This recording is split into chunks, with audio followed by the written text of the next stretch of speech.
La reforma fiscal como tal está incluida en el paquete económico que fue entregado por el Ejecutivo Federal el día 8 de septiembre de 2013. Este paquete económico contiene la reforma hacendaria. Dentro de las principales reformas que están estableciendo es una nueva ley del impuesto sobre la renta, es decir, se pretende abrogar la que ya tenemos y establecer una nueva ley. También desaparece o se abroga la ley del YETU y se abroga la ley del IDE. En consecuencia también se modifican o se hacen algunas modificaciones a la ley del IVA. Tenemos unas modificaciones al IEPS, al Código Fiscal de la Federación, que es ahí donde realmente viene la reforma, es ahí donde nos están pegando, no tanto en el ISR.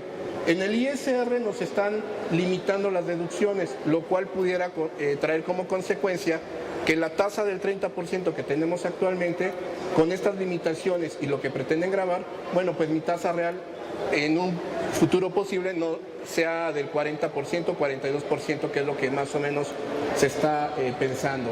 Viene también una ley de la pensión universal, la ley del seguro del desempleo, la ley de los sistemas de ahorro para el retiro, la ley del seguro social, se tiene que modificar necesariamente.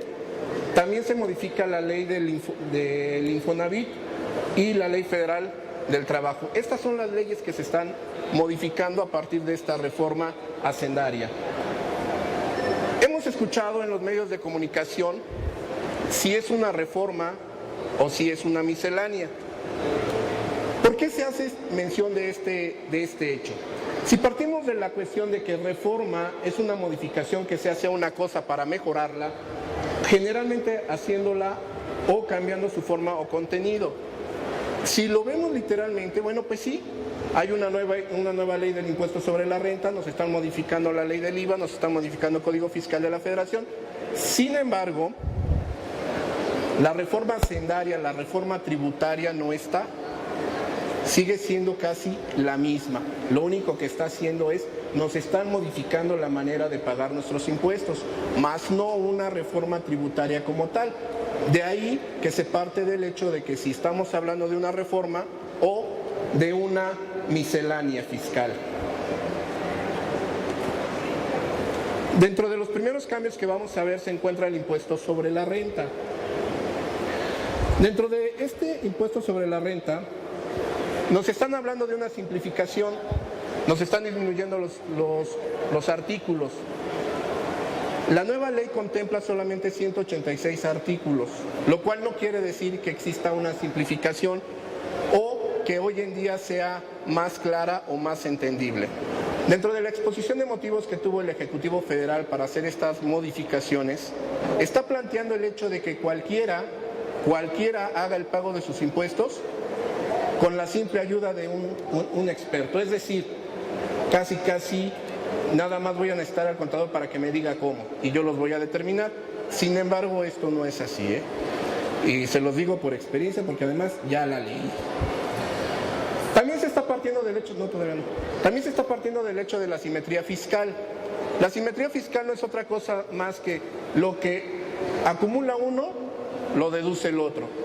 Vamos a ver que más adelante que esta famosa simetría no se cumple. En algunos casos en particular no se está cumpliendo. Es decir, no se está haciendo parejo, porque por un lado me van a gravar unos impuestos a mí, pero por el otro habrá personas que no los puedan hacer deducibles.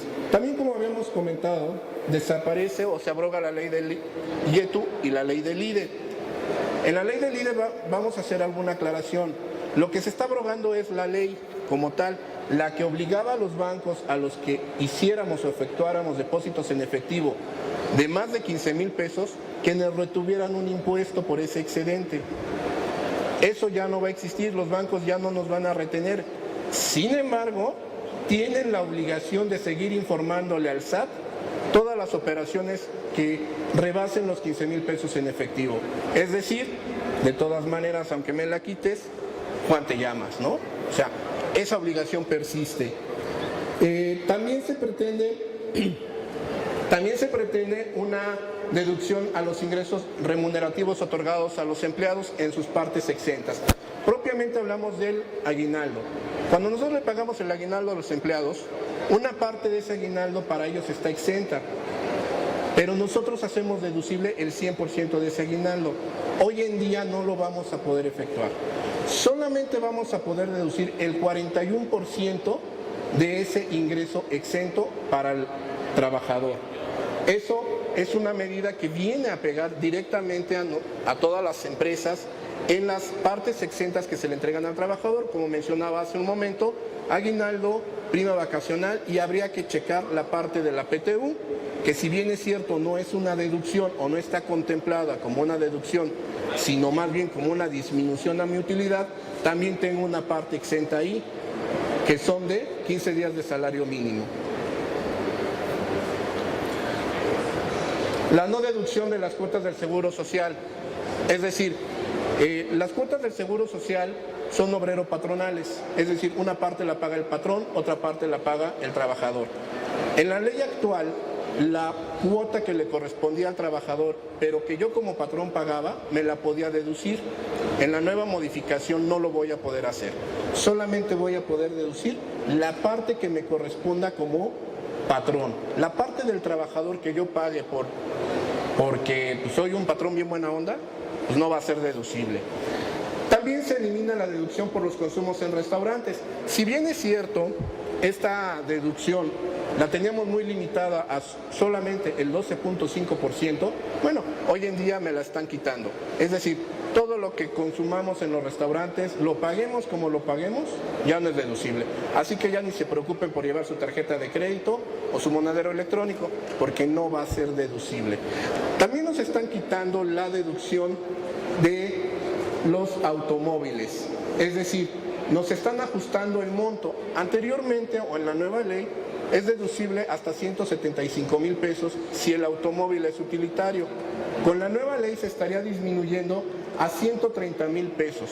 Es lo máximo que me puedo deducir. Más adelante también les voy a comentar, porque viene una modificación en función de las deducciones de activos fijos. Una modificación que yo considero que es muy importante y que no se ha mencionado en casi ningún medio de comunicación es que las ventas a plazos, la acumulación de estas ventas va a ser al momento de la facturación. Por ejemplo, Electra, que vende en abonos chiquitos, su acumulación la hace en el momento que cada uno va a efectuar su pago. A raíz de esta modificación ya no lo va a poder hacer de esa manera. En el momento que Electra haga su venta o su facturación, va a tener que acumular el 100% de su operación. Esta es una modificación que viene a ser desde mi punto de vista, muy fuerte, y que no se ha tocado el punto. Al menos yo, en todo lo que he leído en estos días, no se ha mencionado, si no nada, casi nada al respecto. También se pretende eliminar el régimen simplificado. Aquí, ¿a quiénes les estamos pegando con el régimen simplificado? Al sector primario y también al régimen de transportistas. Con esta eliminación, todos estos pasarían a régimen general de ley, es decir, tributarían como cualquier otra empresa, con la única diferencia que seguirían conservando el flujo de efectivo. Aquí, en este sentido, no sé si ustedes han escuchado o han leído que les van a pegar muy fuerte a los agricultores mexicanos, por ejemplo, a los que se dedican a la ganadería también. Ellos van a ser los mayores afectados. La Canacar, hasta el momento, bueno, yo no he sabido o no he escuchado que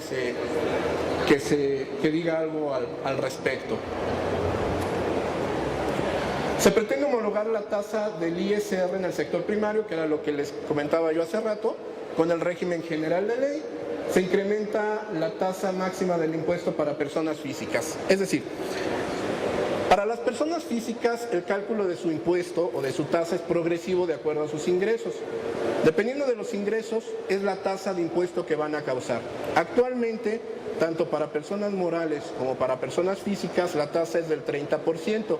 Con la nueva reforma se pretende que todas aquellas personas físicas que ganen más de 500,000 pesos, su tasa sea del 32%. Esto, sin lugar a dudas, nos llega a pegar. Más adelante tenemos un ejemplo de cómo nos afecta ese incremento en la tasa, y no nada más en el ISR, y también nos vamos a poder percatar que el incremento no es nada más del 2%. ¿Por qué? Por un lado me aumentas la tasa y por otro lado me limitas las deducciones. Entonces mi tasa real puede ser que sea más del 32%. También se pretende eliminar el régimen de consolidación fiscal. Supuestamente este mecanismo facilitaba a las empresas la evasión fiscal, esa es la exposición de motivos. Sin embargo, a pesar de que me están diciendo que eliminan la consolidación fiscal, están creando un nuevo régimen que se llama del régimen opcional para grupos o sociedades. También es importante hacer mención que este régimen de sociedades viene contemplado en nuestra normatividad, en la normatividad contable. Por eso es que no es tanto que lo estén eliminando. Más adelante vamos a ver cuál es la diferencia entre el actual y el que se pretende establecer. Se pretende gravar las utilidades que se generen en la bolsa. También se pretende que los vales de despensa que se entreguen en papel a los empleados no sean deducibles. Sin embargo, sí vamos a poder hacer deducibles como previsión social todos los vales de despensa que entreguemos por medio de tarjetas electrónicas. La exposición de motivos, esa es un poco compleja de explicárselas, no es que no la sepa, pero sí como que no vamos a ahondar mucho en ella. Y otra de las modificaciones también muy fuertes y que no se han mencionado es todas las escuelas particulares que actualmente están como personas morales no contribuyentes, pero que no estén autorizadas a recibir donativos, pasarán a tributar en el régimen general de ley, pasarían a ser como cualquier otro contribuyente y por ende causarían impuestos sobre la renta y el IVA, que el IVA lo vamos a ver más adelante porque viene aparejado con la modificación de gravar las colegiaturas. Se eliminará el monto de las deducciones personales. ¿Qué es lo que quiere decir esto con las personas físicas? Nos están limitando las deducciones, es decir, yo actualmente como persona física puedo deducir mis gastos médicos mayores, hospitalarios, de funerales, ¿de qué? ¿Perdón? Intereses hipotecarios, etcétera. ¿Sí? Puedo hacer todo ese tipo de deducciones. Actualmente con la nueva ley se pretende que estas deducciones queden limitadas. 1. Hasta por el 10% de los ingresos brutos totales que yo obtenga como persona física o hasta 2 salarios mínimos generales, lo que resulte menor. Quiere decir que entonces lo que me voy a poder deducir máximo van a ser como 47,000 pesos, no más. Vamos a ver más adelante también que esta deducción de gastos médicos tiene una limitante. Estos van a poder ser deducibles solamente si los pagamos con cheque, tarjeta de crédito o transferencia electrónica, es decir, no los podemos pagar en efectivo. Como se pretende desaparecer a los repecos y al régimen de intermedio, pues todos estos contribuyentes, ¿dónde quedarían si desaparecen estos regímenes? Bueno, pues en el título 4, capítulo 2, sección 3, se crea el régimen de incorporación fiscal. Es ahí donde entrarían todas estas personas que actualmente tributan como repecos o intermedios en la nueva ley, con un tope máximo de ingresos hasta 4 millones. Actualmente el régimen de intermedios es el límite. La manera de tributar para ellos sería más o menos similar, con la diferencia que en los repecos pagamos una cuota fija, o sea, una cuota integrada. No pago sobre el total, o sea, en mi cuota pago impuestos sobre la renta y el IVA. Al quedar fuera este régimen, pues voy a tener que pagar IVA también. Esa es otra de las modificaciones que tampoco se han tocado y nadie nos ha dicho. También se buscaría gravar, como lo mencionábamos hace un momento, con el 10% las utilidades derivadas de la bolsa de valores. Aquí yo me hago la pregunta, ¿y por qué el 10? Si a las personas morales les estás grabando el 30 y a las físicas el 32 y aparte les limitas las deducciones, ¿por qué las utilidades en bolsa solamente el 10? Entonces, seguimos teniendo ahí un régimen preferencial. Bueno, ya les están cobrando el 10, ¿no? Y desaparece el régimen de intermedio y los repecos, que era lo que hace rato les había comentado. Se elimina la consolidación fiscal. Sin embargo, se crea el régimen opcional para grupos o sociedades, que este régimen opcional para grupos o sociedades va muy de la mano con la normatividad contable, con lo que establece las normas de información financiera. Diferencias, básicamente son dos. Actualmente podemos diferir en este régimen hasta 5 años el impuesto sobre la renta generado.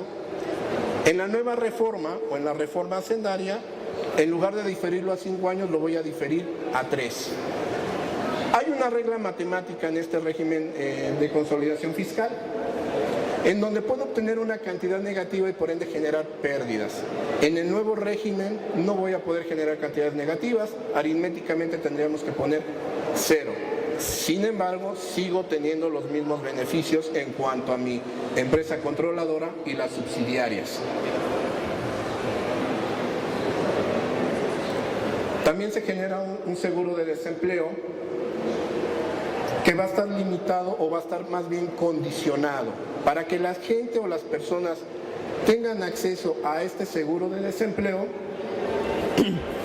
Necesariamente deberán haber tenido un trabajo formal cuando menos en los últimos 2 años, de forma ininterrumpida.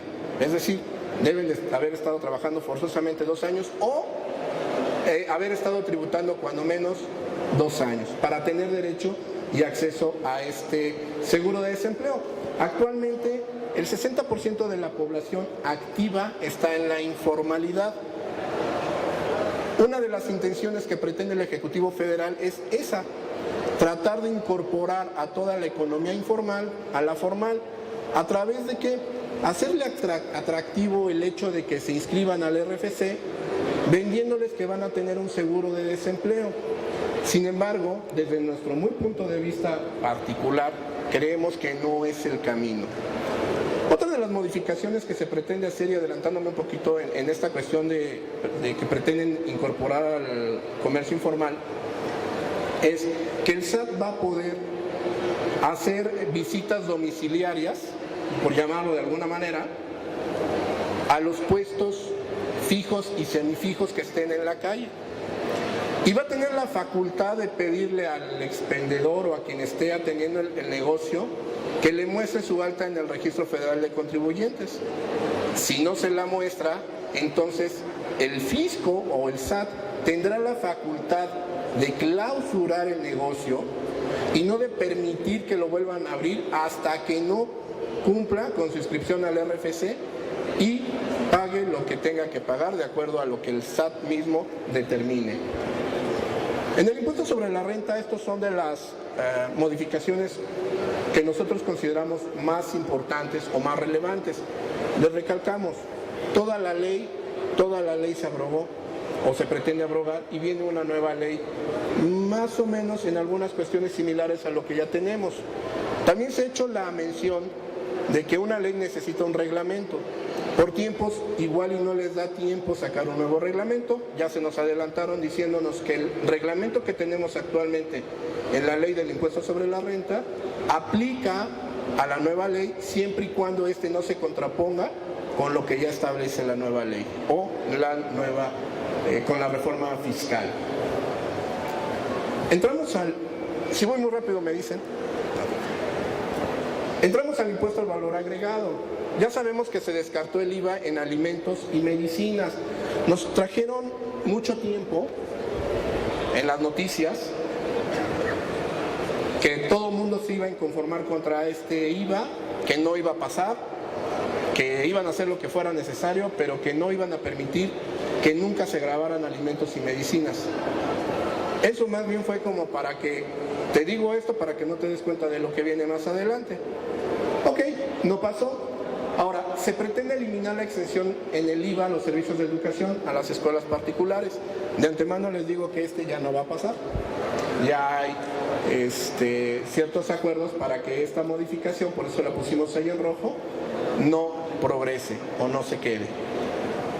También se pretende eliminar la exención al servicio de transporte público foráneo de pasajeros, es decir, que si hoy en día yo hago un viaje foráneo en camión, en autobús, ese ese viaje va a estar grabado con un IVA. Actualmente no lo está. Con la modificación se pretende grabar esa parte. En el transporte aéreo nacional sabemos que existe un IVA en el avión, y en el transporte aéreo internacional nos cobran el 25% del valor del vuelo con IVA y el 75% no nos cobran el IVA. La razón es, se considera que el 25% del viaje se hizo en territorio nacional. Esto no sucedía en el transporte aéreo de carga. Cuando era hacia el extranjero, si bien es cierto, la ley sí mencionaba un 25 y un 75, no hacía las aclaraciones pertinentes, de tal suerte que solo me podía acreditar el 25% de IVA que yo como empresa aérea, cuando hacía un viaje internacional, me podía acreditar solo ese 25%. Ya hace la aclaración en esta nueva ley, ya queda supeditado a lo que es los vuelos internacionales de personas. En transporte aéreo es exactamente lo mismo. El 25% se considera territorio nacional, 75% en el extranjero. ¿Qué quiere decir esto? Y si hay una gran diferencia, pues que me voy a poder acreditar el 75% del IVA, que antes no lo podía hacer. Teatro y circo están exentos del IVA. Todos los demás están grabados. Quiere decir que el cine está grabado, los conciertos están grabados, y a lo mejor no es una reforma que ahorita nos impacte o nos pegue en gran medida, si se las comento así. ¿En dónde está la modificación al circo y al teatro? Que se le va a permitir a las entidades federativas, ya sea por medio de los municipios o del mismo estado, que graben un impuesto distinto al cine. Quiere decir, circo y teatro me van a poder grabar un impuesto, siempre y cuando el ingreso de estos no rebase, el impuesto grabado, no rebase el 8% de los ingresos totales. Si rebasa esta condición, es decir, si causa más del 8%, luego entonces grabarían el 16%, es decir, no me graban IVA, pero me van a grabar otro tipo de impuestos que va a estar supeditado a las entidades federativas. Otra reforma que ha dado mucho de qué hablar es la homologación del IVA al 16% en las zonas fronterizas. La exposición de motivos que tiene el Ejecutivo Federal para grabar o más bien homologar del 11 al 16, es el siguiente. Dice que en años pasados, cuando se decidió que el IVA en las zonas fronterizas fuera inferior al resto del país, era un asunto de competitividad. Es decir, consideraban a las zonas fronterizas muy alejadas de la mano de Dios. Por eso es que, para que puedas competir con el vecino del norte, te disminuyo la tasa del IVA. Esa es la exposición de motivos. Como hoy en día la autoridad siente, cree o piensa que es una competencia que ya no es, que es inequitativo respecto de los demás contribuyentes, esa es la razón por la cual pretende homologar al 16%. Sin embargo, hay que hacer una aclaración aquí. El impuesto promedio en la zona fronteriza, sobre todo en la norte, en Estados Unidos en promedio es del 8.25%. Si se sube la tasa del IVA al 16%, prácticamente estaríamos al doble con el país del norte, con nuestro vecino. Yo me pregunto, ¿cuánta gente no va a preferir hacer sus compras allá que hacerlas aquí? Entonces, y no nada más hablo de compras que podemos llevar a cabo las personas comunes, sino inclusive la misma industria, que también por ahí viene una modificación en cuanto a las maquiladoras. El no al IVA en alimentos y medicinas es una bandera, un estandarte que ha levantado el PRD. Ellos se adjudican que no surgió esta modificación a la ley gracias a ellos, y bueno, pues el PAN no se quiso quedar atrás y le dijo que no al IVA de las colegiaturas, que también creemos que van para atrás, no van a pasar. Yo supongo que también esta IVA en colegiaturas se va a quedar fuera. IVA en importaciones temporales. La propuesta hacendaria plantea gravar las importaciones temporales. Actualmente no graban IVA. Una importación temporal es lo que yo traigo, en este caso para las maquiladoras, propiamente de Estados Unidos, y luego lo regreso, ¿sí? Ahora lo que pretende el SAT es gravar esa importación, o sea, que se pague un IVA por la importación temporal. La exposición de motivos que tiene el SAT para grabarlas hoy en día es que, a juicio del SAT, se ha abusado. Es decir, las empresas han abusado de esta facilidad porque el mismo SAT se los permitió. El mismo SAT administrativamente les permitió a las empresas maquiladoras transferirles esa importación a otra empresa. Como esa transferencia la estoy haciendo dentro de México, bueno, entonces ya tengo un IVA. ¿Y qué creen? Generan saldos a favor y luego piden las devoluciones. Esa es una buena estrategia, pero yo creo que también se las van a quitar. Grabar al 16% los chicles o las gomas de mascar. No sé qué tanto impacto tenga, ¿no? Pero bueno, la exposición de motivos es de que los chicles también no son alimento. Ahora sí que ni para mis chicles me van a dar ya, pero bueno. Eliminar la tasa del 0% que prevé la ley en la eliminación del oro, en la enajenación del oro, joyería, orfebrería, piezas artísticas u ornamentales y lingotes cuyo contenido mínimo de dicho material sea del 80%, siempre que la enajenación se lleve a cabo, no se efectúe en ventas a menudeo, siempre que la enajenación no se lleve a cabo en ventas a menudeo con público en general. La exposición de motivos es que solamente la gente de altos recursos puede adquirir estas cuestiones, ¿no? El oro, la joyería. Por eso es que mucho se ha manejado que la reforma fiscal a quien le está pegando es a la clase media alta hacia arriba.